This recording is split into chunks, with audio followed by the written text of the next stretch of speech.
Boom. And we're recording. Hot mics all around.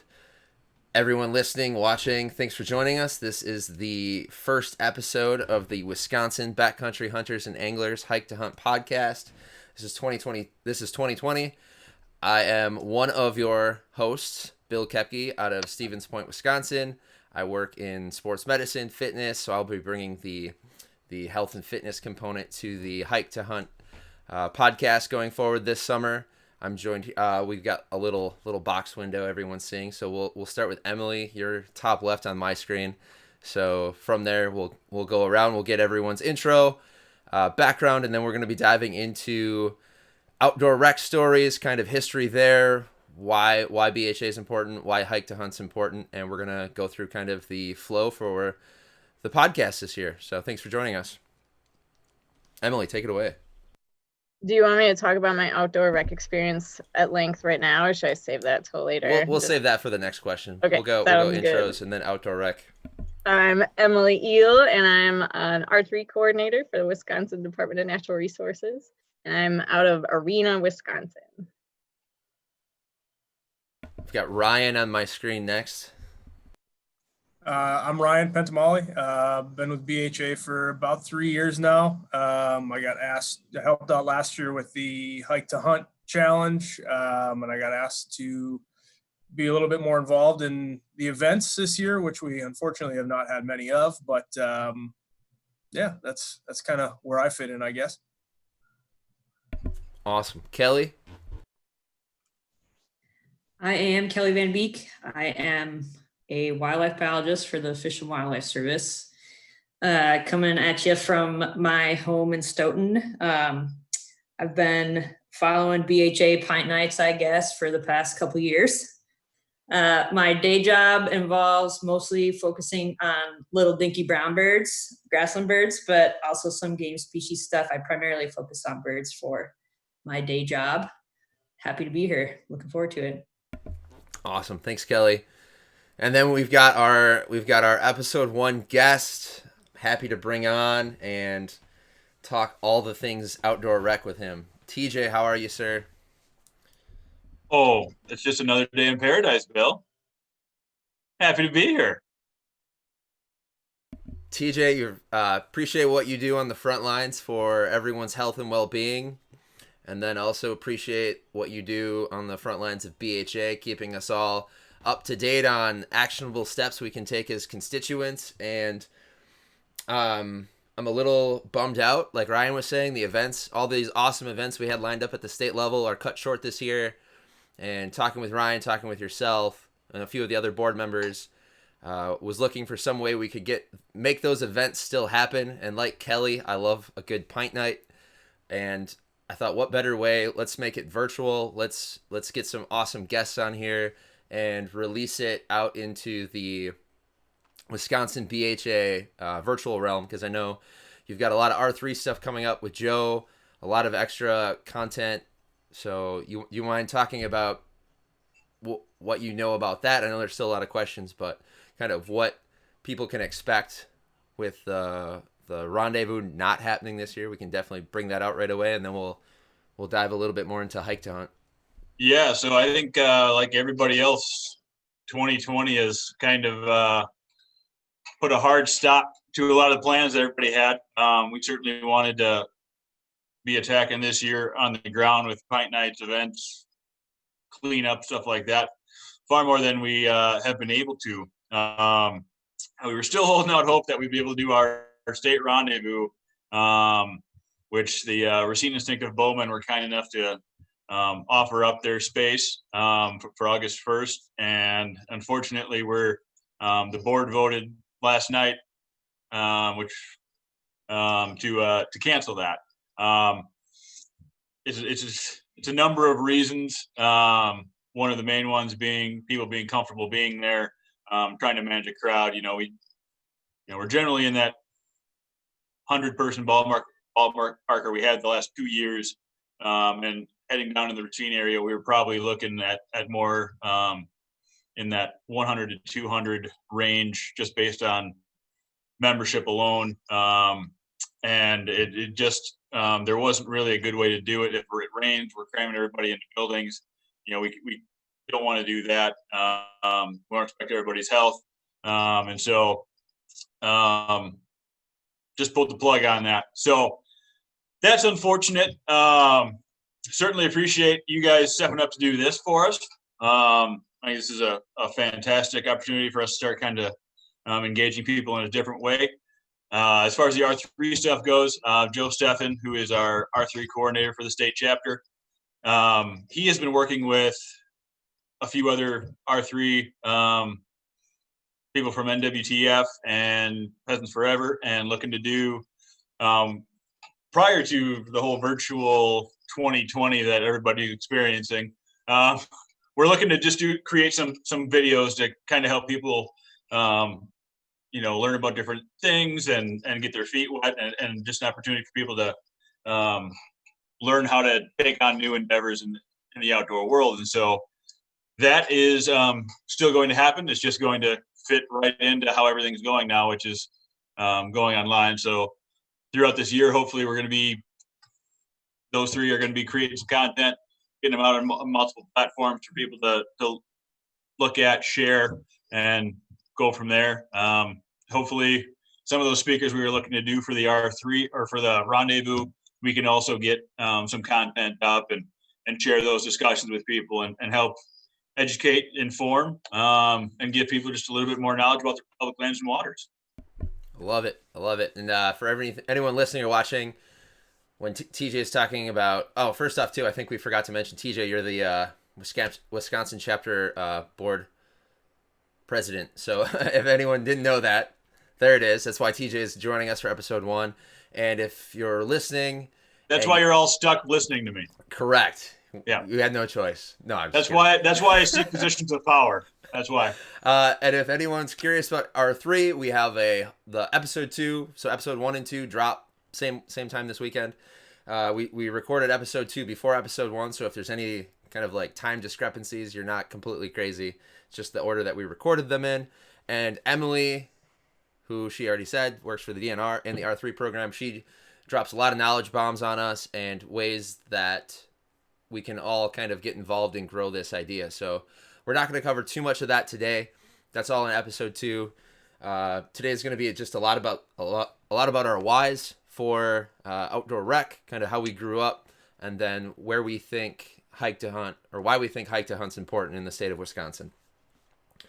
And if at any point any of you want to jump in, just make it happen.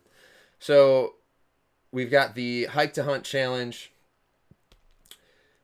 Hike to Hunt from Backcountry Hunters and Anglers HQ. It's running June 13th to August 16th. And this is straight from their website. Hike to Hunt Challenge builds awareness for the issues facing our wild public lands and waters. Motivates hunters and anglers to get outside and get in shape, and encourages participants to raise funds for BHA's work. Join us, sign up, create your profile, set your goals, start fundraising and hiking, and strive to win some great prizes in the process. Kind of the, and that's all great. Kind of the why behind this podcast, the Wisconsin Hike to Hunt, why we think it's important. We want to build an inclusive narrative around outdoor rec, health, and fitness. So not just for the extreme Western backcountry hunter. We know they play a huge part in this, and they have a big chunk of kind of the ethos, the energy, I think, behind a lot of social media, hunting, fitness, that kind of thing. We want to bring the Wisconsin traditions and roots and tough conversations out into that sphere, which is why we're here with this podcast. Along the way, we're going to talk weekly hike to hunt challenges, public land issues in Wisconsin, expert guests on various issues, and share stories from BHA members from all over the state to better connect some of our more distant groups. So for anyone watching or listening, if you have anything to contribute, please message us, reach out to us on social media. It'll find its way to this podcast, and we can make it happen and kind of cover those topics as we go through this podcast. So, or Ryan, you weekly challenges this week, or where hike to hunt fits in? So this week, and this is all coming through HQ as far as the challenges go, other than kind of some of the things that we're going to do as a chapter ourselves. First weekend is most total miles hiked. And the winner of that is usually not from Wisconsin. They're typically from Colorado or Montana or somewhere out west. But it's a $300 gift certificate for Danner Boots. And then we have the most artistic route challenge, which is going to run through the first week as opposed to just the first weekend. And that's going to be a Under Armour Ridge Reaper jacket or similar valued item, $200. And that's what you can possibly win in the upcoming days. Boom. TJ, you got anything for people before we dive into Emily's backstory and why she's here? No, I think Ryan hit it. So Awesome. yeah, lace up those boots. Let's go. Let's go. So give this podcast a listen, view it, and get outside and hike while you're listening. So Emily, with that, what'd you grow up doing? Why do you love the outdoors? I was dragged outside by my family. I think at first I don't know, I like going for walks and stuff, but I was never like a big, I don't know, I didn't like bugs and the sun and stuff like that, but no, it grew on me for sure as the years went on, and like it just grew on me so much that I ended up studying conservation in school. And so when I was growing up, my parents just placed a big value on going to visit outdoor spaces. So we did the tour of the national parks, and we did loads of hiking and backpacking and I don't know, just general kind of outdoor lifestyle stuff. So that was fun. And then I've always been a big fan of horses. I'm one of those crazy horse people too. So that was one thing that I've carried on. But it's also led to in my adult life, I started hunting and learning to hunt after I met my now husband. So that I've kind of taken under my wing in a big way. And we've got 4 dogs that we train through NAVDA. And so that's kind of our lifestyle now is just making sure that we're training year round and hunting during the seasons, but also making sure to enjoy the outdoors every day. So that's kind of the lifestyle that we have right now in a nutshell. I like it. There's a couple different topics in there we'll dive into again as we get everyone covered. So I definitely kind of that first hunting experience I heard brought up in your story. So after we get through everyone, we'll definitely come back to that and kind of the bigger role that plays in kind of why we come back to hunting. That, being our second story, why we keep coming back. So thanks, Emily. Awesome. Ryan, how are you, sir? I'm doing well. Excellent. Happy anniversary, by day the way. also, yeah, that was yesterday, but I appreciate it. So as far as kind of my outdoors background, so I mean, it started out fairly typical. I mean, my dad was not a huge hunter, but one of his very good friends was a big time hunter. He's been out west and kind of done it all. But I remember it all kind of started for me, skipping out of school on Fridays when I was a little kid, going up to the national forest with my dad and hiking around, looking for grouse and looking for deer spots. That was kind of where it all began for me, walking through the woods with my BB gun, not really paying too much attention, but just enjoying it. Hunted until I was about 14, 15. And then athletics kind of took over from there. All through college, I played football. So I didn't really have a lot of time to do the things that I enjoyed. I mean, summer times, still get back with my buddies and we go fishing and do all that fun stuff. But just didn't have the time to hunt and put effort into it. And then after college, my buddy kind of said, hey, we're going to start our own little bow camp. And up in Three Lakes, we had a little cabin up there and his uncle's property. And we got a chance to kind of do our own thing with no electricity, no running water. And it was, it kind of took me back to it and got me hooked again. And ever since then, I've just been getting more and more into it. And now I have 3 kids. My son is getting to that age where he's able to start coming out with me.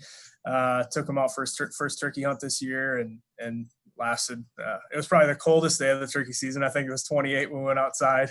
So it wasn't the most enjoyable experience for him, but he heard some gobbles, and that got me a little bit more fired up even yet. Just to kind of get him in that mode and say, hey, and actually have him hear some gobbles and kind of point him out. So, yeah, I guess kind of the second coming of my my hunting experience. So there was that break in there, but for the most part now it's whenever time permits, I try to get out in the woods, get out for a hike, whatever I can do.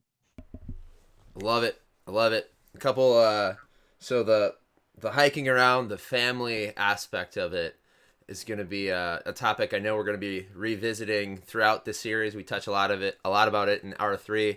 We can definitely come back to it today because I think it's going to play a common theme in going forward through the series and how we get more people involved in outdoor recreation, because we realize, kind of like Emily was talking about, she wasn't naturally drawn to it because there are a lot of uncomfortable aspects about it. Like your son, if the only experience he has is a cold, super cold turkey hunting morning, and let's say there were no gobbles, it's probably very unlikely he's going to talk favorably about that experience. So that'll be something we can come back to.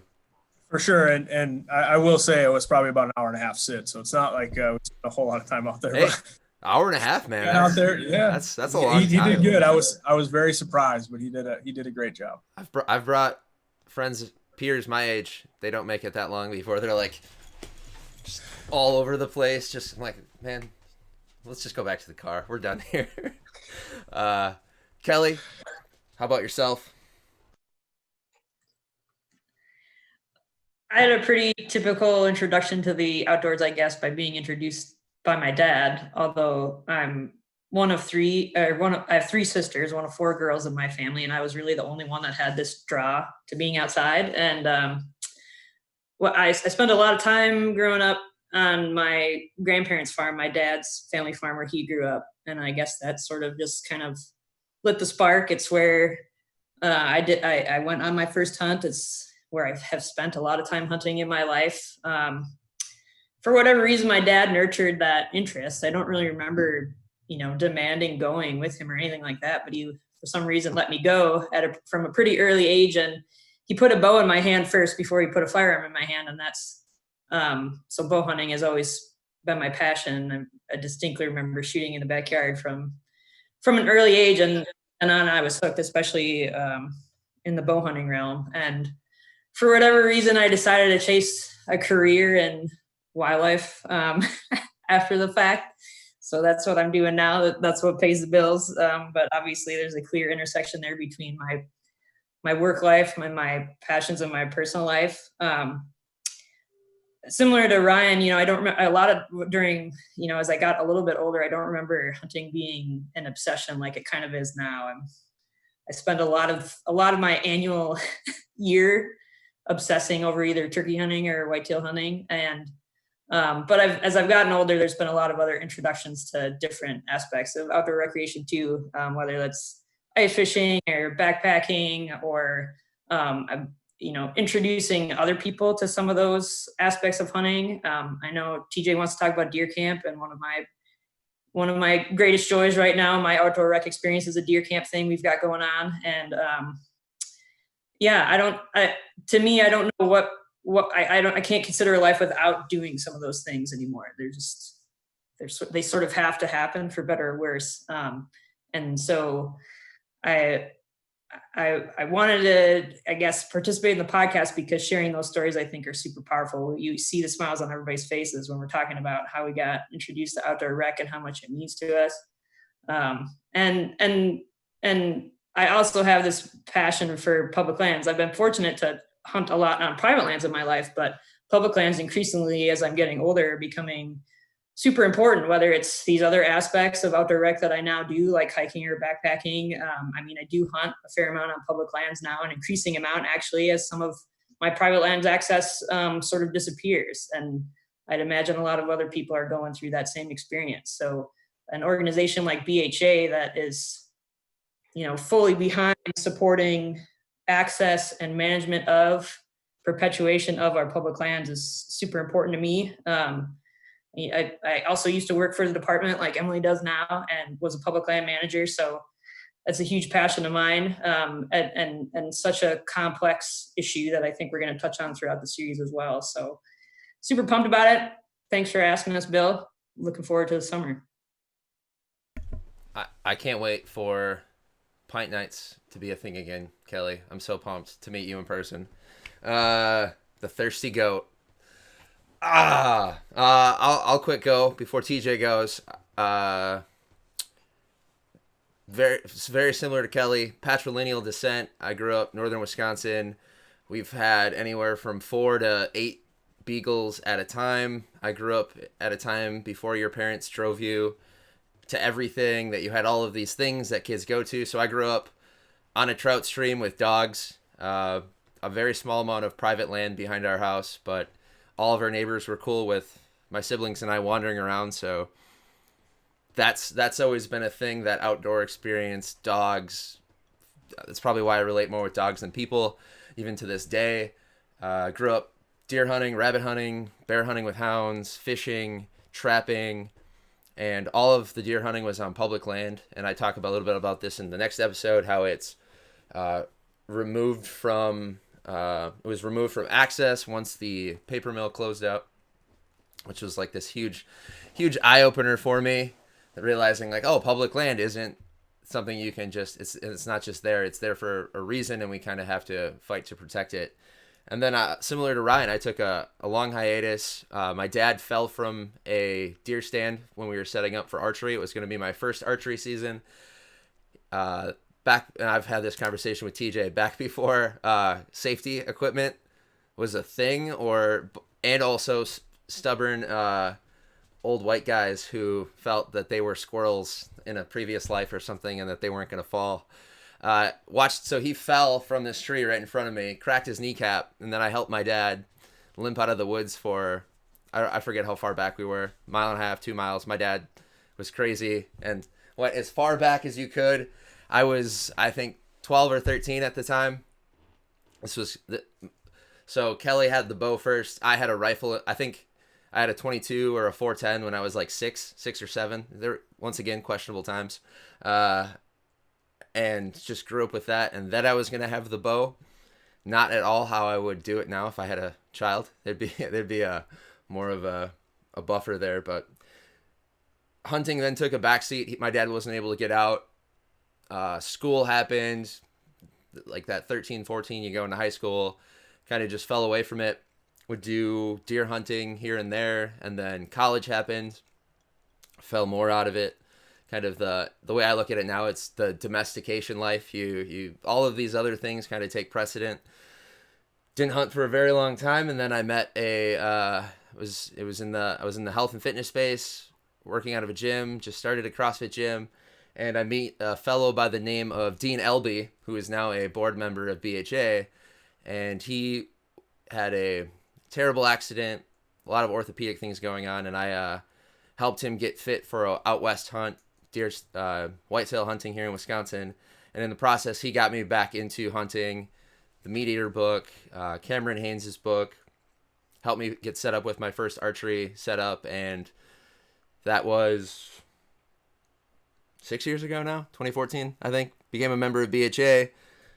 It rekindled kind of that fun obsession as I had as a kid, where I would just like go outside with either a real firearm or a made-up stick firearm from some random piece of wood you find in the woods, and just have these awesome adventures and experiences. And kind of with the current climate we're in right now, it's made me really, really realize how privileged I was to have all those experiences, and how a lot of people, for whatever reason it is, don't have access to those. And I want to, in whatever small part I can, help make that more accessible for people. So that's why I'm here. That's why I'm obsessed with dogs, outdoors, and fitness. So here we are. Like Thanks for joining me, everyone. Golden story of reactivation. I feel like that's so perfect. That's what we want every day, as somebody comes into your life and rekindles your. Yeah, definitely. I know. I think that's why R3 resonates so much with me. I love the idea of it, and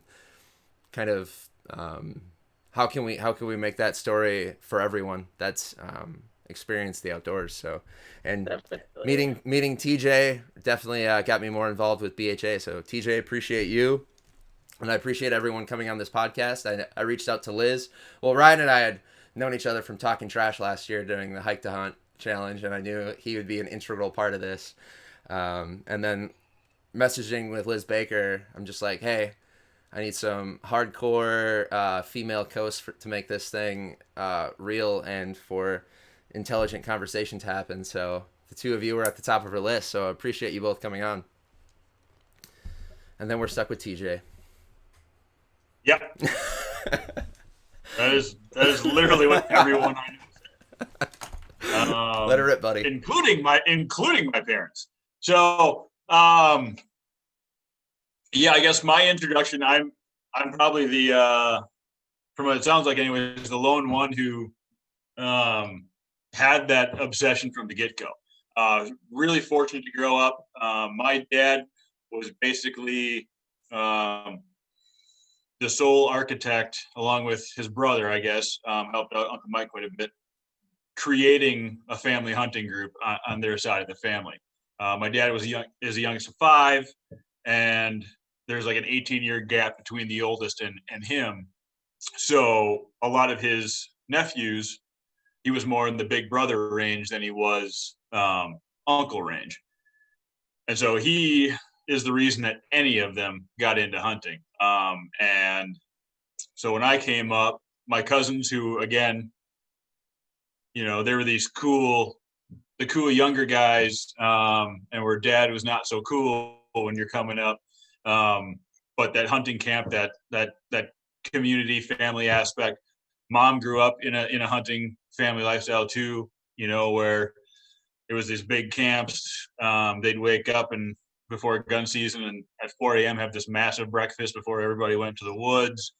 You know, they did the whole meat grinding together. She still complains about having to tie ring bologna together. And so I had a ton of it. I was like hunter from day one. Like it was just, I was going to do it. I was going to be part of that group. So, I mean, from like 8 years old on, I was super easy to shop for like Christmas and birthdays. Cause that's what I got. And fortunately having mom come in that background too, like there was never any, you know, pushback, from either side of the family. It was he wants to do this. It was very supportive, even though I was sitting in her basement watching videos and practicing grunt tubes and turkey calls and probably being the most annoying kid in the world. And, you know, just waiting till I could go to deer camp. Got that. I was all in. I think I had bow and shotgun probably came about the same year for me at the age of 10. And I had shot BB guns, stuff like that before that. So the hunting was really the big thing all the way through high school. My mother, who's a physical therapist, so she's not a big fan of football, talked me out of high school football because she told me I wouldn't be able to hunt so much. And I fell for it. And like I was not going to lose hunting time. And fortunately too, you know, dad's, you know, one of the priorities in the fall was, you know, weekends, we'd head out for at least a Sunday afternoon hunt type of deal. We'd go to church, we'd watch the Packer game, and somewhere around halftime, we'd start getting our hunting stuff ready. And as soon as that was done, we'd shoot out and go sit for a few hours. So that was there all the way through. The only kind of hiatus I took, the first 2 falls of college, I was at the University of Minnesota, didn't have a car, you know, you're downtown. I was kind of removed from that and happened to come home the second year and did a late season antlerless only hunt and realized I felt really out of place in the woods all of a sudden. Like if any hunting skills I felt like I had accumulated were gone. And I was just sitting up there like, well, what is this? Like, why am I so fidgety? Why am I, you know, why do I feel like anything in the woods is sneaking up on me? Like there's just this loss of that. And so quickly transferred to Stevens Point, and fell into a group of great friends who love to hunt and fish. So I fell right back into that. It's just always been a drive. The conversation that I had with my parents over dinner one night, which my dad staring me in the face and going, "So you're going to graduate. What do you want to do with your life?" And I looked at him and I said, "I think I want to bow hunt." And the looks that I got of just, there was no response. My mother stared blatantly. My dad's head dropped like this. Like you're getting done with a 4-year degree, and I think I want to bow hunt. So, that's just kind of been a part of me. Bow hunting has always been probably my biggest passion. I've just always enjoyed that aspect. I did both growing up. Gun season is a completely different animal. It was the community side of things, which I love that as well. As I've aged, I mean, it's just, I like getting out anytime I can into the woods, onto a trail. 5 minutes of sunset can turn a crap day into a great day. That's where, that just, I'm fortunate to live out in the country here. I've got deer chasing me out of my yard because there's a fawn bedded somewhere. Those brown birds that Kelly watches are all over the place this spring. We got sandhill cranes, turkeys, which I'm not a fan of when it comes to hunting because I do it and they're super frustrating to me. I have a hatred for turkeys. But it's just one of those. It's always been there. It's always been my go-to. It's always been my place to think. It gives me perspective. You just never walk out and you had a bad day. And so, and now as things have gone on, I've progressed to wanting to starting to do a little bit of grouse hunting. Adopted a dog, and so there's that aspect of trying to get her probably not performing to Emily's standards, but I didn't grow up with super well trained dogs either, or had anybody that had them. So if a dog smells a bird and brings it back to me, like I'm pretty good. So I mean that's about where it's at. But so there's just all these new things. I'm refinishing a canoe. Actually, I've never really been into fishing for whatever reason. We just didn't do a ton of it growing up. I spent like the last month like looking at like fishing rods. I don't know where this is coming from. I get these waves, like all of a sudden, like I want to do more and more. So there's no end to the things you can really do out there. And so, and I keep trying to find new avenues, or they just keep coming to me. And so, yeah, the outdoors have always been probably my favorite place, and they just keep coming back, and they keep giving me more and more and more, more than I could ever give back to them. So, yeah, I rambled. I love it. No, I'm gonna share the podcast you and I have recorded. That would have been a few years ago already. But you dive a little deeper into your hatred of turkeys. You use colorful language. So anyone listening to this, just realize my platform, Team Early and Fun, is not as family friendly. So if you're like, hey, I'm gonna pump this in the car while I've got the kids in the back, Ryan, don't do it. I'm gonna tell you right now, don't do it. It's gonna be unless you want them to have that life skill. Yeah, they're gonna turn out to be a bunch of mini TJs. So no, that's they're gonna learn the language eventually. Exactly. A lot of so kind of this idea of, I think we're all kind of, we're using different words, our narratives, our personal narratives, our stories to kind of talk about community, the bringing awareness to the fact that outdoor rec or hunting and angling especially have been this patrilineal descent handed down, and how do we change that narrative going into the future, I think is a big question for a lot of us. Definitely something we covered too a little bit in the R3, but we can come back to that today, is this idea of community, what TJ loves about deer camp and what I know brings all of us back together. Ryan, so your stories about family to you, that's super powerful, and I think that is for a lot of people. So that right there is a community. Kelly and I love pint nights, like those communities. Emily talks about NAVDA. That's a that's a super tight knit community. I'm gonna probably say something here that's gonna maybe possibly offend NAVDA people, but as someone who works in human sports performance, I've gone to a few of those events, like rough grouse events.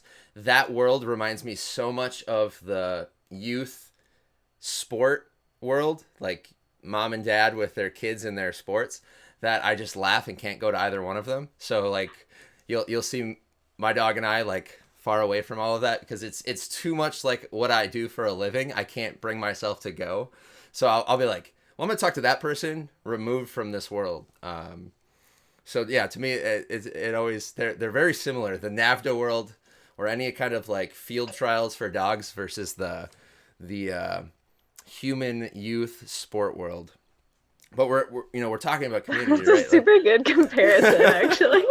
I totally get that. Yeah, now that right. you mention it. You once I don't spend too much time in the youth sport community, but I could totally see the same like emotions running high, dedication to their charge. Yeah. So for me, I live in the youth, like I work there, and then when I've gone to like a few, like when I first got my first gun dog, I'm like, yeah, sure, I want to learn a lot.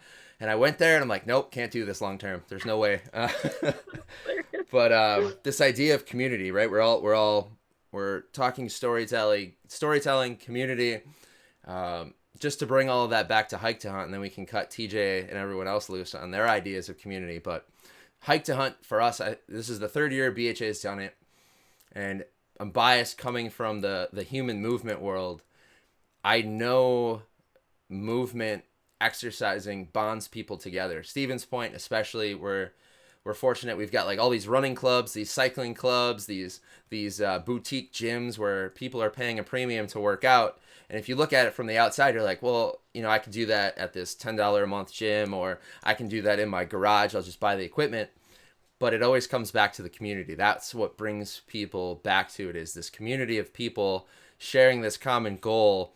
And for Hike to Hunt, that's getting outside, that's talking about public lands, policies, hunting, the brown birds. I recently went out with a friend of mine, Jeremy Solon. He like would hear the slightest noise and be able to pinpoint this bird and tell me what it is and whether or not it's endangered. Like the entire Cornell page for this bird is in his brain, and it's super. Kelly, you and him would have a great pint night. And I would just sit there like, man, they know a lot about brown birds. But this idea of community, and I think that's what Hike to Hunt is. It's this calling each year we can all rally behind, kind of bring awareness for, hey, we need to keep moving if we're going to enjoy deer camp, if we're going to enjoy hiking with our families, if we're going to enjoy have these great stories to tell at the pint night, or be able to keep up with our dogs in the field. So yeah, that's my rant. Taking my rant from TJ about Hike to Hunt and why it's important. So Emily, let's circle back to you. The idea of community, and don't be mad at me for comparing NAVDA to youth sports. No, I see lots of different NAVDA chapters, and they all have their own little identities, which I find both amusing and endearing at the same time. So no, I'm totally on board with that. It's good to poke fun at it a little bit, because I think a lot of people in the hunting community especially sometimes like take it too seriously. They have some tight butt cheeks. Yeah, exactly. And especially when you're talking about like your dog or your kid, like those are your babies. And so you could get really that's what you put everything into. But yeah, I'm kind of I'm kind of an introvert, and I'm like nice on the outside, but I just really want to be alone. And so hunting's a great, thing for me to do, because I can be with people without having to spend too much of my introvert energy just like interacting in such a direct way. But I would not hunt without the people and groups that I do. And so I probably wouldn't hunt at all without my husband, Jacob. And I've always loved the outdoors, but I don't know, he just gave me this next tool to add to my toolkit of ways to enjoy it and experience it. And it's definitely something like you don't get in any other type of recreation. So and I love learning too. I'm like a big nerd. So I loved exploring that side of things and how hunting can relate to your connection with land and ecosystems and stuff like that. And so I am definitely like community oriented in that way too. I like thinking about our human place in the universe, and I like looking at trees and thinking about them as our teachers and things like that. So but yeah, I sometimes I think I'm a little slow to warm up to people, but I just think that I met some of my best people in my life through hunting for sure, whether it's Jacob or our NAVDA group or you guys or I don't know, you just meet good people out there or good stories. If you don't like the person, there's always a good story to go along with it too. So Oh, I definitely agree with that. That's awesome. Ryan, what's up, buddy? So if you want to talk about youth sports, I can get you. We can talk. I was gonna say you've got Hammers. college athlete. You've got all the stories. You grew up in that system. No, more so my son. I guess I didn't realize it when I was doing sports. But no, my son plays hockey, so that's a whole different ball of wax. But anyway, I mean, so just to touch on the community aspect that you mentioned, just about fitness in general. The one thing that I realized really quick after I got done playing sports in college was it's a lot harder to go to the gym and get motivated when you're not in the gym with 60 other guys. And you have some type of motivation, like there's an end game. So when I kind of volunteered, or when I found out about Hike to Hunt, it was kind of a selfish need that I had, I guess, if you will. So I did go out to Colorado last year for an archery elk hunt, and I needed something to motivate me to get in shape. And that was kind of the, all right, let's get going. Not that I've ever completely gotten out of exercise and just physical fitness in general, but I had no reason to go out and hike with 50 pounds on my back and just see what that did to me. So I planned this hunt, and I was like, all right, let's get after it. And Hike to Hunt came up, and I was like, all right, well, let's sign up for it. And I had no intentions of winning anything or getting any type of recognition, but at least I could have an easy way to kind of track myself and say, all right, I see what person A is doing. Not that I knew really anybody that was doing the challenge. I was the only one that I'm aware of. None of my friends did it or anything like that. So it's kind of fun just to see, can I keep up with some of these guys that I mean, really hunt out west and just track some of those people. And I definitely didn't do as much as they did, but I feel like I did an okay job. And yeah, so just going back to that community aspect, like you mentioned, that's huge for me, just motivation wise. And I think a lot of people need to realize too that you don't have to put 50 pounds on your back. You don't have to hike 12 miles. I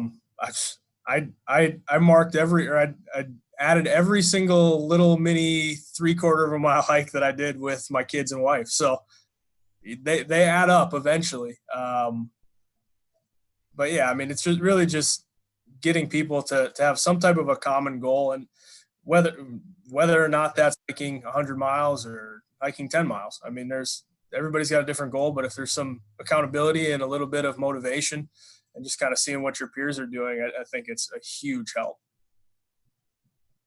Definitely. I love it, Ryan. I love that from you and I talking before the podcast, before we launched the podcast series, and I love and appreciate that about your story is kind of, you know, you bring this hunting tradition. You're from anyone listening to you, you're super family oriented. You are a great dad. You're going to be a great dad, and I love that you can bring that discipline, the competition from sport. And when people talk about those things for youth sports, you know, that's the hope, right? At the end of the day, like, this person's they're gonna be a good person at the end of their sport career, and I think you embody that. So I love that we can share that through the Hike to Hunt Wisconsin BHA platform is kind of like your philosophy behind it. So Yeah, and like I said, I've seen it all in youth hockey, and a lot of people have very unrealistic end goals for their kids. I found out, but just the fact that if I can create a kid who is going to be competitive and want to win, which so far with my son I have, and my kids are kind of up the creek without a paddle because my wife played soccer in college, so we're both fairly competitive people. So they got their work cut out for them as far as watching my 4-year-old daughter last year play soccer for the first time. It was a little frustrating. She was picking dandelions, which she should be at 4, but she said she wanted to play, so we let her give it a whirl, and it was an adventure in its own. That's hilarious. I am so I haven't met Ryan in person yet. I've only seen him on Zoom, but you just look like a big I think that's funny because I could see you as a kind of person who, if given the opportunity, the competitive spirit would come out. So I think that's awesome. But yeah, I could totally see a 4-year-old picking dandelions on the soccer field. That's awesome that she's interested and she's excited about it. I mean, it was adorable, so I couldn't be mad at it. I So know. we'll just let it go from there. I love it. Thanks, dude. Kelly, firing at you next. I think that if I didn't have a community and that for all of the things that I like to do outside, I probably wouldn't do a whole lot of them. I mean, I don't know if I'd do any of them. And I have these little different communities for the different activities I do. And but first, I mean, it all started with having the community with my dad. My dad and I have never missed an Wisconsin archery opener since I started archery hunting. I hope we never do, as long as we're both archery hunting. We've missed gun openers together. This year was actually the first year that we missed being able to turkey hunt together for any amount of time. And that it's a real interesting feeling to have. It's a real sense of loss that I didn't have that community with him this year. So again, it's always started from community. I hunted a lot. I hunt a lot by myself. I hunted by myself even as I was growing up, but I wouldn't have done it without my dad. And selfishly, there's a lot of reasons why I still do it with my dad. It's nice to have another person that can help you drag a deer out. It's nice to have another person who helps you put a tree stand up, especially as a female, a smaller frame female in the outdoors. It's interesting to think about how my hunting tactics might change, how I will need to be more fit if I'm going to start doing some of that stuff without help of other people. I think that's probably a barrier for a lot of women. And now as I've gotten older, all of the different things I do, it always involves being with other people, whether it's hiking or camping. And now deer hunting for me has really taken a turn towards, bringing in this community. My dad and I always deer hunted. We always went the opener of the gun season. Like I said, we went archery hunting together a lot.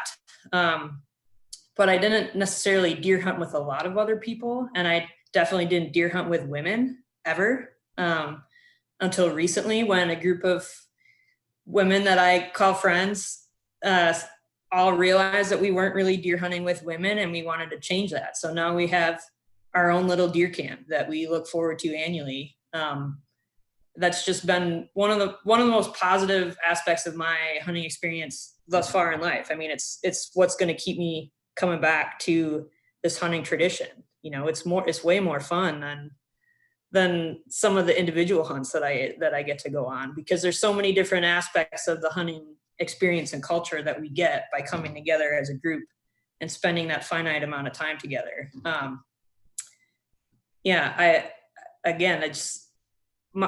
How you get into the outdoors, I think, is all about the community that brings you there and the community that sticks by you as you continue to do it. If we're going to continue to reactivate people, recruit people, you need to give them others that will support them as they do those activities. And I'm also really happy that I get to start to instill that in other people, new friends, family members. I mean, they're all part of my growing community now too, and I wouldn't be doing these things without them. Definitely. I love that. I feel you on the loss of dad hunting. This was the first turkey hunt season in a long time where my dad has pre-existing heart conditions, so he wasn't safer at home, distance ourselves, and I'm surrounded by people that make foolish decisions, and also a lot of people just in my line of work. So yeah, we weren't able to turkey hunt this spring, and it sucked. I turkey hunted hard for I think all of an hour, and then after that I just wandered around the woods, uh, just saying I was turkey hunting, but really collecting skulls, dead heads, looking for bears for bear hunting. But yeah, no, that totally resonates with me. I mean, I think it's one of the challenges that a lot of us in our age group are starting to think about as the people that we grew up hunting with are aging. And, you know, there will be a time when they can't hunt with us at all, or the amount of time that they hunt with us is really reduced. And, you know, what's going to happen to our age group of people then that typically hunt? Are we going to hunt as much as we do now without that companionship and that community? And so these are all the things that that we're talking about in the R3 world. And so we got to continue to cultivate these new groups of people. And that's what I've been trying to do, I guess, in my life, because that's, like I said, going to keep me coming back to hunt as long as I can. Love it. I think Emily's phone died, or her laptop. That's what she gets for being on a beautiful. Can I add something to that? Yeah, to jump in. That last jump thought, in. as far as so with the group of people aging out of hunting, I'll say just from my perspective, and this is obviously a perspective from having a child who's at that point where he's kind of ready to go into the woods. I feel more obligated to try to get, and I don't want to say get it done, but to be in a position where my son can experience it. So kind of the exact opposite of what Bill said, where he wasn't with his hunting partner, and he kind of just didn't, I don't want to say didn't care, but just, it wasn't the same. And now I'm kind of in the boat where I got to try to make it enjoyable and try to find some animals and spend a little bit extra time actually scouting and just trying to be in the right spot to show my son what it is. So yeah, just kind of the opposite of the way that Bill went about his turkey season. And TJ, I think we're on the same page with turkeys, just as a quick FYI. They're an easy animal to hate. I love that, Ryan. Everybody hates turkeys until you don't. Yeah, right. Until you shoot one in the head with a shotgun, then it feels great. Then you love them. No, Ryan, as our podcast dad, right? As far as I know, the rest of us are not podcast dads on this show. So no, you're a dad pod. Yeah, the dad pod. Your viewpoint, your philosophy, your kung fu on that is going to be huge throughout that, my man. We're gonna need you. Kelly, thank you. TJ, we're giving you the floor. Emily's internet went out. It's probably Charter, whatever. Anyways, we're gonna keep rolling. We're gonna give the floor to you, dear community. Well, so the community thing, and I think I can share a lot with getting everybody here. So it was, we had, when I started hunting, the property we leased, the landowner let him build basically a little shack inside the barn in a space that they weren't using. So we had our own like little bunkhouse deal, and it was, it was this cool, it was this event. It was a community type deal. I was going to hang with Dad and the guys, and there was something about being a part of that group that I always loved, and even hunting. Coming up, Uncle Mike was always a part of turkey hunting. We pheasant hunted. We go to South Dakota. So I always had a group with me, and then it's transitioned to, in college it was the college buddies and I. It was, what class are we skipping today to go hunt?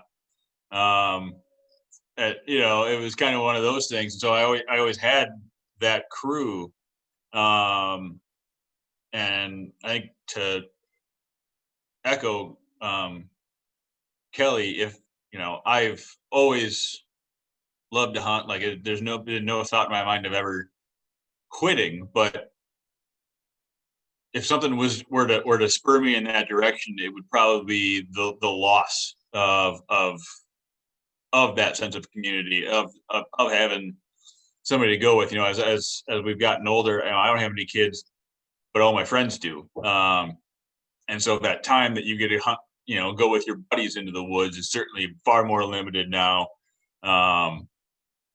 And so those times are still an event, right? So it's still something you look forward to. Me and my buddies text almost weekly about looking forward to fall and stuff like that. And, we're going to try and do a small game weekend now, in addition to like the rut weekend we've always done. And so, I mean, that is huge. Now that being said, my hunting party that I grew up with, I think like a lot of the traditional hunting parties broke up. Probably I think it was my junior year of college. Maybe it was my senior year, but we lost the lease. A certain faction of those cousins purchased their own property, and it was just for them. And it was, they were going to be these big buck slayers, and they were all on this bandwagon. And of the three of them that went there, two of them are completely done. They don't hunt anymore. They've lost that. They didn't get their kids into it. It was all about having this chunk of property that they were going to kill big bucks on, and that wasn't enough to sustain them. I think the loss of community for them, especially not getting their kids into it on a regular basis, was certainly part of that. And so we had lost that, and it was basically just down to me, my dad, my Uncle Mike, until he couldn't go anymore and unfortunately passed away. But then so me, my dad, and my cousin Kelly, and that was the group. And then we kind of filled in with a few different people along the ways on a different lease, and never had that same family community group, because you were just kind of, you almost had these couple different small factions all on the same property that weren't in that uniform community. And then on my mom's side, my Uncle Jerry had quit hunting for like 10 years and kind of wanted to get back into it. And he had gone back to his family group and not really had a good experience. And I told my aunt, I said, send him with us next year. And he shot his first deer in 10 years. Him and me sitting along the same ridge, just on different sides of it. Opening day was awesome. It was just an awesome experience. He's gotten in, he's got a crossbow now, so he likes to go out and do that. He likes to be in those woods. He's kind of reignited that for him. Me and my dad are somebody for him to go with, where he probably wouldn't necessarily go on his own all the time, though he does occasionally. And that group that bought their own group of land, they decided they weren't going to hunt. Two of them decided they weren't going to hunt anymore, so they sold it this last year. And the one bright side there is the one cousin who does have has 5 kids, 4 of which I know have been regularly hunting, at least during gun season. And of those 5 kids, 4 of them are his daughters. So we've kind of got that group. They're joining back with us. And I've also been fortunate enough to roll in my future father-in-law, future brother-in-law, and future nephews here. One of which is like 12 years old, so it's going to be, he's kind of done some of the mentored and sat in the tree stand, but he just got a bow last year. He's super excited. So fortunately, I'm sitting in the first position in over a decade where I've got that community again. And people who I want to go drag deer for, I want to help out, I want to be a part of that. And likewise, I guess transitioned to the point where I was the one dad was always looking out for. And his life was threatened by my mother on numerous occasions if something happened to me in the woods. it has flipped. My life is not safe if anything happens to him. And, that's just kind of the circle, you get used, you start seeing those transitions in life. But the hunting camp, I mean, especially gun season, but really any of them, when it's an event, it gets that sense of tradition. You're reconnecting with people you haven't been around with. You're all working, you've all got the same goals. There's that night before the first day of the hunt that, everybody's imagination and emotions are running high. You're super excited. That is probably one of the main things that keeps me engaged on the hunting side of things. And I think it's important for people to try and find that if they can, or try and build it on your own, like my father did. And we've been kind of grasping at straws to bring it back. And hopefully this year is the starting point to another long run of a deer camp of a hunting crew. And so, I think that's important. I would speak to, I guess, Ryan on this one, that I know you're feeling the pressure to give the kid you got to see the animals. I got to keep them engaged. You hear that all the time in conversations, like, we need, 100 deer per square mile. Otherwise, kids are going to get bored and go to video games. And one, I don't know that there's any evidence to back that up. Two is, I feel like I remember my dad feeling that pressure those first couple hunts, and we did not see a lot of deer. And yes, I like my first year out, just sitting with him, after the short night in the early morning, I think at like 2 p.m, I crawled out of my ladder stand, and there's a picture of me just laying sprawled out, sleeping on top of the snow. But that being said, I didn't see a lot of deer when I bow hunted or gun hunted, a lot at all those first few years. It was the tradition. It was riding shotgun in the Suburban that we had, listening to oldies. There was just, these things that you just kind of build into, is being a part of it and having the tradition and being focused on, hey, we're here to have a great time. Where I think a lot of the hunting camps that have broken up, whether it's arguments about, you've shot too small of a deer, how dare you get off of the land, or whatever it turns into, or if you walk in and all you hear everybody talk about at camp is how much the hunting sucks, the DNR sucks, yada, yada, yada. Well, that's not an environment I want to be a part of.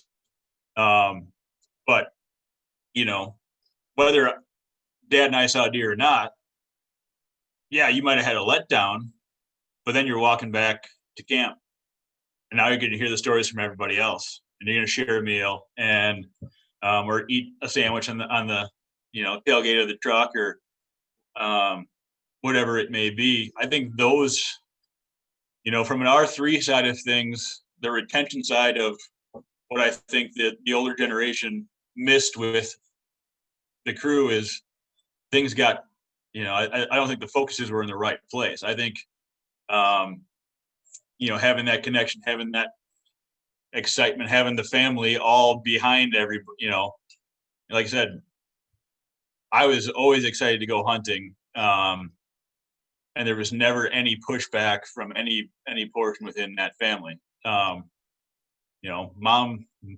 made sure that I had plenty of snacks and food, and she was, when we got home, I had to, she would ask me, what we saw, how'd it go? There was an actual interest there. And so for anybody who's looking to raise kids or rebuild their family group, they grew up in more of the traditional background, who's listening to this, I think that the focus is on what you're there for, especially with those kids you're bringing up, making it more of an event, more of a tradition, more of a,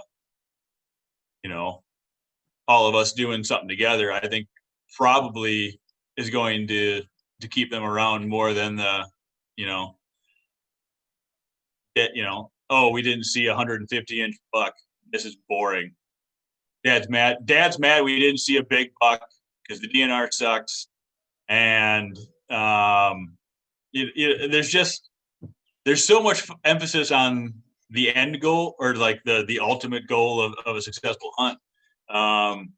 Where I think could talk more about that part, but I wanted to chime in and say, like, one of my first hunts, like opening mornings for gun season.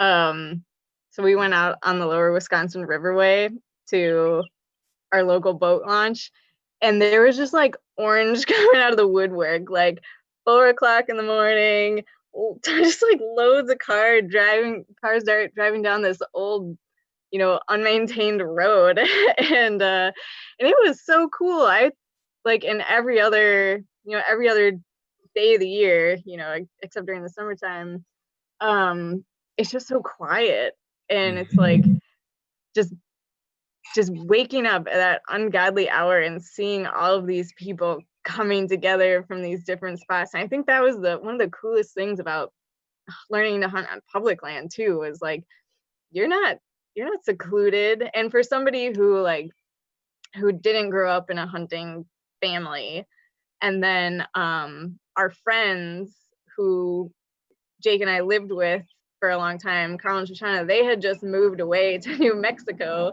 And so like it was just us, me and him, but just seeing all the other people come out early in the morning. And then like people were helping launch their boats, and when we got back, everybody helped get boats in from the launch, and it was just a really neat thing. And so we would be so that point we had a motor, but we'd just be like chatting quietly in the dark about who's going where and if they're going to go to our spots, and kind of seeing these faces and wondering how they were doing at the end of the day too. And so I think that's important, that it's not just family or people really well either. It's like it's a state tradition, and you might be doing it kind of solo, but there's everybody else participating too. And I think that's a really important thing to think about. And that was, for me as somebody completely new, that was so cool, and I was totally getting jazzed. It was like Christmas. You can just feel the energy running in there.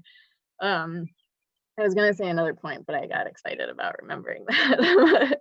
So anyway, but yeah, I totally agree. I think that I think just having people sort of disperses the energy, and I totally get where people are coming from, like wanting kids and novice hunters to see something. And sometimes it definitely gets boring when you're sitting out there for hours, kind of all alone. You can't talk, and maybe you're texting. But I definitely think like being able to switch styles in hunting is really important. So like you can have that sort of forced meditation time. I almost wonder if that's kind of a good thing for kids to have. It's like, you're going to practice being alone and being quiet right now. But then also like coming back after that when you need a rally and having a whole big group to work with and support each other. Yeah, I just want to touch for 1 second on that. So I totally understand what you're saying, TJ. And I don't have that, I guess, traditional big deer camp. And even now, I mean, it's starting to grow with my buddies in our rut camp. We've added guys over the years, but either way, I just want it to be known that I have no problem watching my children suffer a little bit and not see animals, because I've done plenty of it. So I was very spoiled. I shot my first deer when I was 12 in about an hour and a half. It's been a rough road since then. I had real high expectations going into every year, but it doesn't seem to be the case. But no, I definitely don't expect. So the point that I was making there was more so I feel obligated to work harder to put myself in a situation where it could happen. And I don't expect. Hell, my kid was excited when he got his camo bibs, and that right. was excitement for him. So yeah, I don't expect him to see an animal every time out, and neither I personally. So no, I'm not saying that you are. I just feel like there's people put so much pressure on that side of things that like you said, he was jacked to get camo bibs. For sure. Like those little things are the things that keep him jacked up.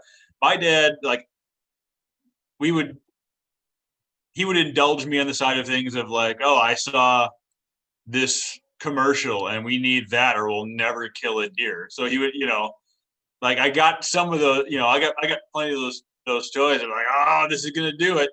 But it was, looking back, the things that kept me engaged had little to do with constantly seeing deer or constantly, you'll see it over hunting media where, okay, it's your first hunt, you're 12 years old, and they're putting people, they're putting kids in spots where they know they're going to see 50 deer. You can shoot whatever you want, but after that first one, it's got to be a giant. For me, it's I can already predict. I'm already thinking about gun season. I'm going to show up. I'm going to have all my hunting stuff packed in my truck. It's going to be neat and organized, and that's going to get destroyed in about 30 seconds. We're going to pull, game camera cards, and all of a sudden you're going to flip through those after the last 2 weeks. And everybody's going to see, oh, I hope that one comes by me. Oh man, I can't believe that's out there. And there's this high hope from everybody. And you're doing your strategy sessions and you're having these conversations. We have a big meal beforehand. You go to bed, you wake up, and everybody walks into the woods with that same excitement. And it only takes one person with a sighting or whatever it is. I think there's just that buildup of excitement and making it an event, whether you got a big crew or not. I think just making it, the going hunting, the exciting part, I think is more than anything what brought me in with the community, and knowing that I was going to just be a part of that. That, looking back, that's hands down what kept me in. And I can't speak to any studies or anything that's shown that hunting camps have, the loss of hunting camps have hurt it. But that older crew that doesn't have somebody to help them, Kelly was speaking to being a female and having a smaller frame, being 60 some years old and having the world beat you down, as the aging thing goes. I think that plays a part in people not wanting to go either. And so I think that community aspects helps that older crew as much as it does that younger crew. Having somebody that is still gung-ho to get everything done for the crew, so that you don't have as much of the workload and you're coming out and you're still being a part of everything. My hope is that keeps, my father, my cousin, my uncle, and my father-in-law, chipping away at this for as long as they so choose. I'll happily put in all the work to make it easier on them, because I feel so strongly about that community side. And I think that's the key to really bringing anybody into the fold, is having somebody, like you said earlier, somebody to push you. If you're going on a trip and you're not going alone, and you've got somebody to push with. I know we all talked about turkey hunting this year. You didn't have your normal crews, and I certainly didn't.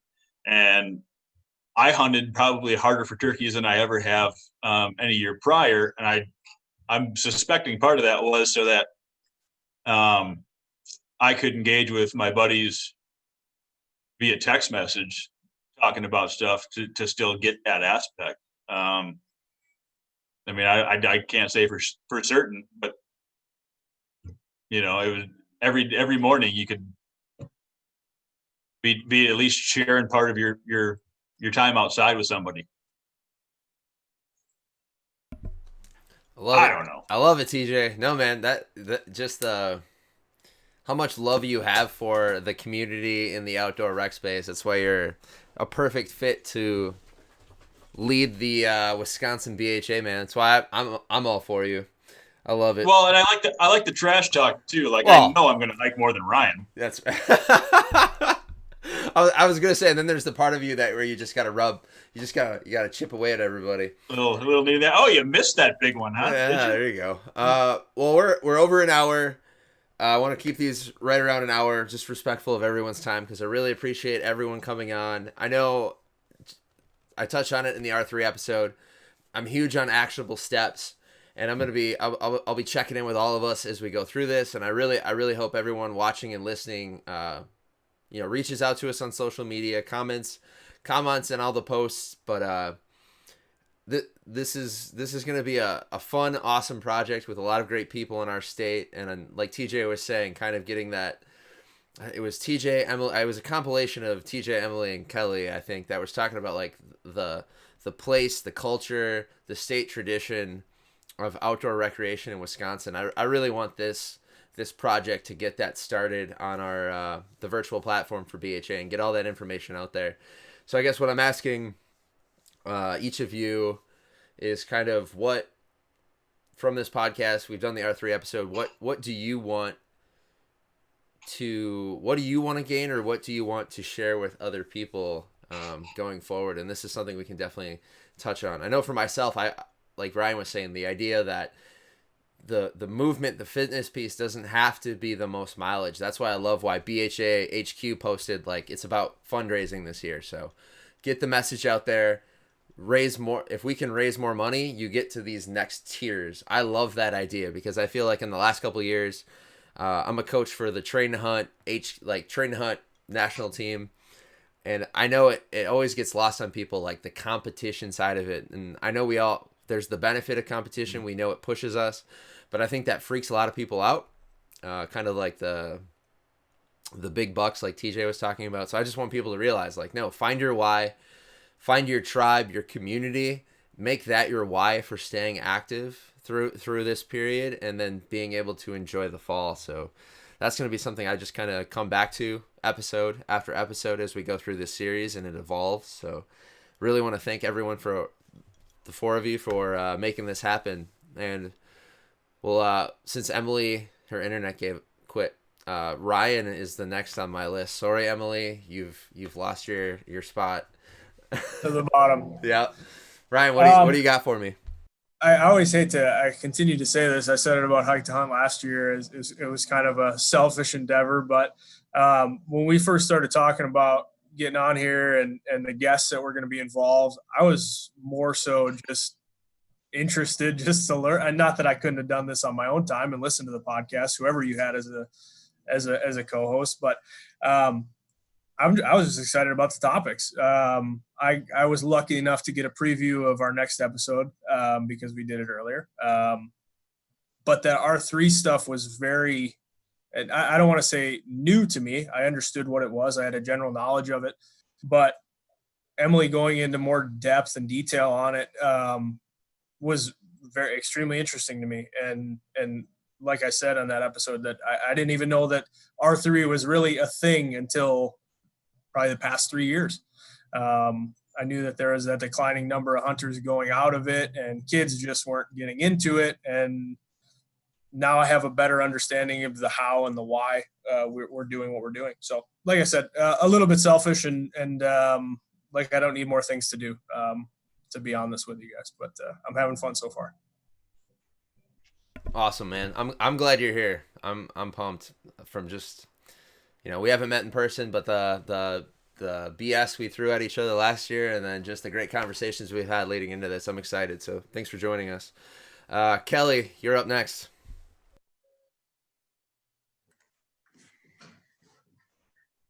I think especially right now, everybody's just looking for connections in their everyday doldrums. And to me, a great place to make connections is outside. It's one of the safest places where we can make connections with people right now. It's pretty much the only place I allow myself to make connections with people right now. And so if there's some way that I can foster that interest in somebody else in the benefits of recreating outside, whether that's from the mental health aspect or the physical health aspect, or just being able to connect with people during a pandemic, I want to help foster that for people. And I think doing it via this kind of storytelling venue is perfect. Outdoor connections are often made through stories. And so what a cool way that I get to share that with people who decide to listen, and with all of you guys. Awesome. Great.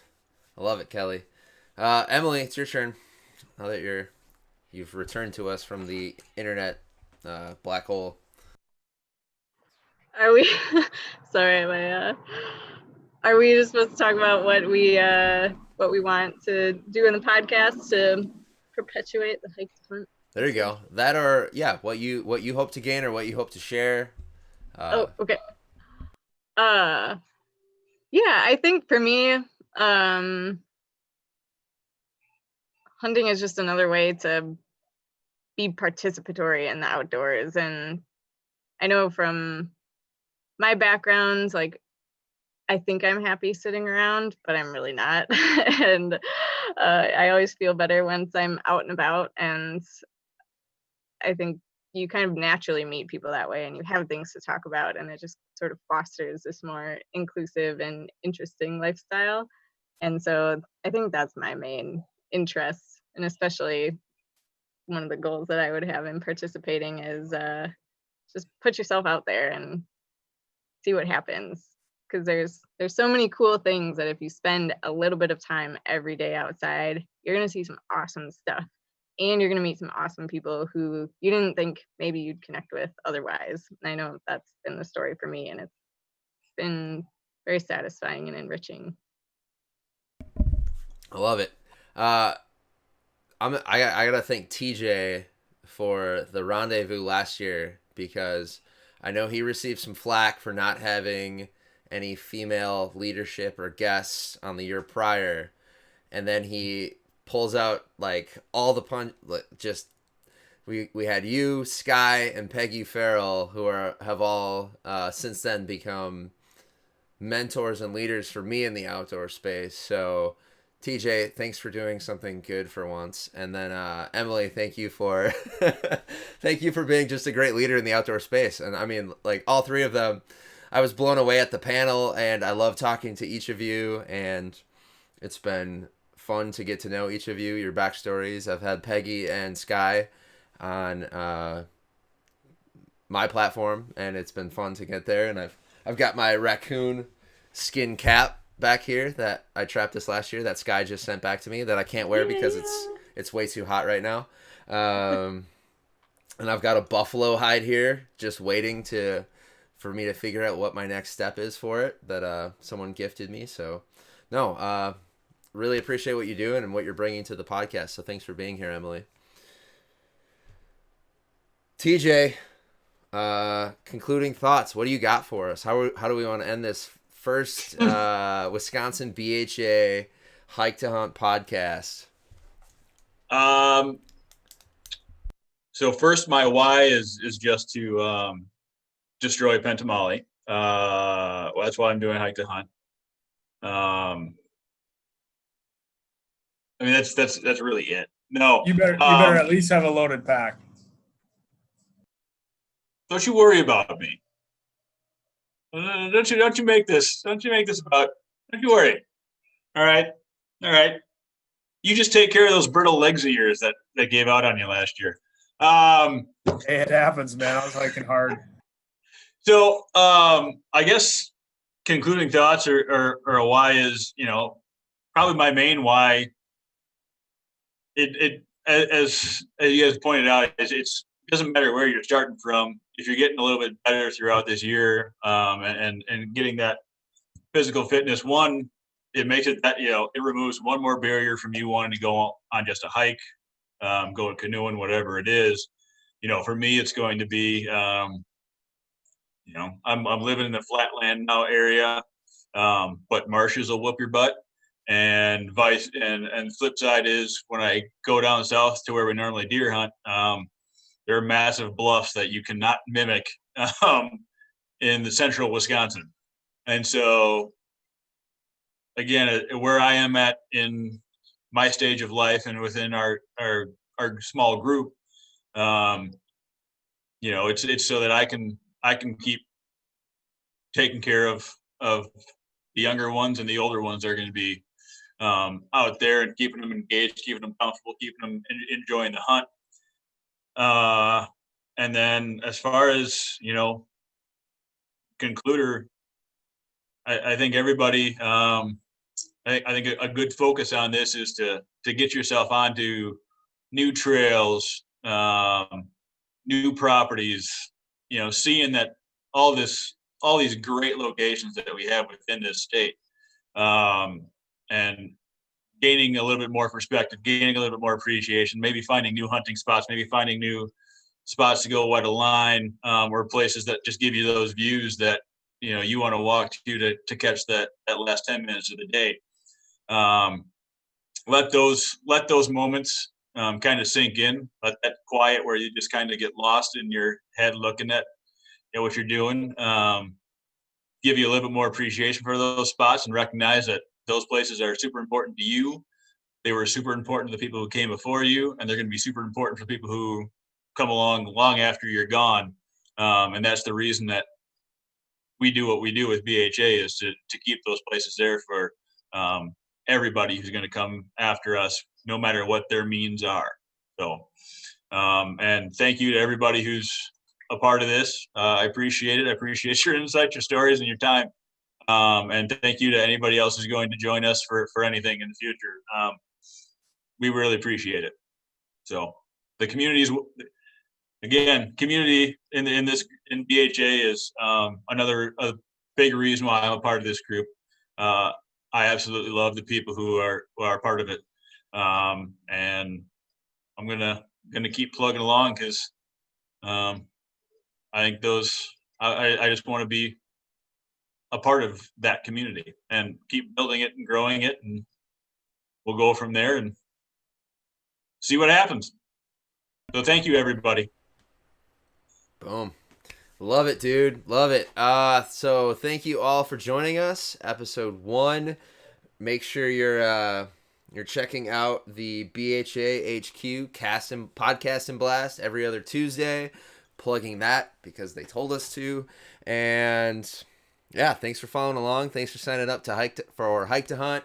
Let's get the word out there. Let's raise some money for public lands. Let's get people moving, healthy, fit. Signed up for R3, buying Emily, I have a question for you. Is it better to buy all of your licenses individually or the patron's license? I get excited to buy the patron's license, even though the sticker, this is my only gripe, the park sticker isn't as cool as the one they give everyone else. Has anyone else noticed this? So this is the last part. I had to throw this in there, and then we'll cap the episode. I think if you want to do the maximum benefit for conservation funding, you should buy everything individually, but that means you have to buy everything. So the conservation patron's license is pretty sweet. You don't have to worry about it. It's so sweet. I get so excited. It's my favorite purchase every year. Yeah, I'm not gonna go the individual route. That's too hard. That's first world problems. I didn't know about the sticker though. That's so sad. I might have to talk to somebody about that. Look into that. The patron sticker. I mean, it's okay, but it's not as cool as the state park sticker they give to just the outdoor rec crowd, not the patron's license crowd. Anyways, yeah. TJ, Bill, let me jump in on that. When you're buying, no matter what whether you do the conservation license or not, if you're doing it online, at the checkout, it'll donate. There's an option to donate. I believe it's the Natural Resources Foundation, Wisconsin Natural Resources Foundation. You can donate. That's going to go directly to a program that helps improve our state public lands. So it can be like $1, $2, $5. I think you got a number of different options there. So every time I buy an extra tag for those stupid turkeys, I throw $2 at it. Boom. Always a good option. Love it. All right. So with that, thanks everyone for watching and listening. This is the first week. We're gonna have today's episode, this first episode, second episode of R3. They're kind of like a big super episode, and then episode 3, week 2 of Hike to Hunt. I know it's confusing. Is gonna be we lost Emily again. Emily, get better internet. Is going to be with Mike Foy. We're gonna talk Wisconsin public lands, and we're gonna hope to give you a little heads up on each episode as we go through this. So thanks again, everyone, for listening and watching. See you later.